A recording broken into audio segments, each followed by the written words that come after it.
प्रसाद जी, माननीय सदस्य प्रदीप प्रसाद जी। माननीय अध्यक्ष महोदय, आज मैं लाओ पैसा सर्टिफिकेट के बारे में बात करने के लिए जा रहा हूं, जिसको एलपीसी भी बोलते हैं महोदय। ये सभी जिलों में लागू नहीं महोदय, खास करके हजारीबाग जिलों में लागू है और इसके चलते काफी परेशानी उठाना पड़ रहा है महोदय।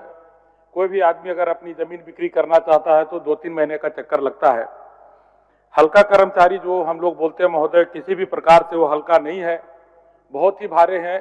और यहाँ जितने भी माननीय बैठे हैं शायद उनसे भी उन लोग अपने आप को भारी समझते हैं। तो बहुत सारा सरकार का चेक लिस्ट भी आया था महोदय कि किस तरह से किया जाए। अन्य जिलों में हो रहा है तो हजारीबाग में बाध्य क्यों है? खास करके जो भी रजिस्ट्री ऑफिस है, वहां जो भी पदाधिकारी हजारीबाग में अभी है, 4th ग्रेड के कर्मचारी भी, वो भी अपने आप को मिनिस्टर से कम नहीं समझते महोदय। और आप जानना क्या चाहते हैं माननीय? हम जानना चाहते हैं महोदय कि ये नियम सिर्फ हजारीबाग के लिए क्यों है, अन्य जिलों में क्यों नहीं है, इसको कैसे समाप्त किया जाए? माननीय मंत्री जी।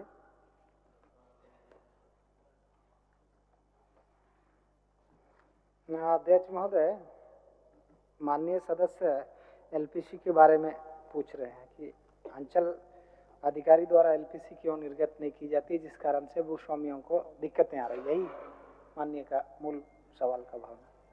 तो इसमें अस्पष्ट है अध्यक्ष महोदय, हमने स्पष्ट कर दिए विभाग की तरफ से। WPC नंबर 6184 राजेश्वर प्रसाद सिंह बनाम राज्य सरकार वाला में न्याय निर्णय आया था।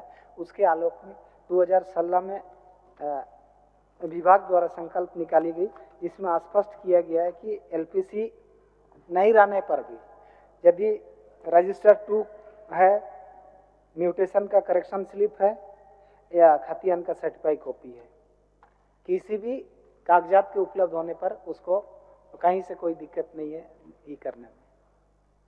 तो एलपीसी का अनिवार्यता नहीं है, ये चारों में से कोई भी चीज रहने से उसका काम आसानी से हो सकता है। कहीं ऐसा रोक नहीं लगाया गया हजारीबाग जिले में। इसे समाप्त क्यों नहीं किया दिया जाता महोदय? एक एक ब्लॉक में एक एक सर्वेयर है, एक दिन में 2 एलपीसी बना सकता है और उस जगह कम से कम 100 सर्टिफिकेट एक एक दिन में एक एक प्रखंड में बनता है। सर्वेयर की भारी कमी है, स्टाफ की भारी कमी है, तो ये सर्टिफिकेट बनेगा कैसे? इसे क्यों नहीं समाप्त कर दिया जाता है महोदय? 10,000 रुपए डिसमिल से लेके 20,000 रुपए डिसमिल लिया जाता है। आप प्रदीप जी जान लीजिए, समाप्त करने की बात कर रहे हैं, मंत्री जी का क्या विचार है जान लीजिए। माननीय मंत्री जी, उनका इच्छा है कि ये चीज आप तो वैकल्पिक व्यवस्था दे चुके हैं, फिर भी बता दीजिए। ये कोर्ट के आदेश के आलोक में ही ये निर्गत की गई है संकल्प, जिसमें कहा गया कि एलपीसी का जरूरत नहीं पड़ेगा, बाकी 3 चीजें भी उनके पास उपलब्ध है तो उनका काम अनिबंधन का होगा। और यदि कहीं हजारीबाग में ऐसा दिक्कत आ रही है, माननीय सदस्य आग्रह होगा अध्यक्ष महोदय लिखित रूप से दें, हम जांच करा करके कोई यदि गलत कर रहा है तो उस पर कार्रवाई करेंगे। ठीक है प्रदीप, चलिए धन्यवाद।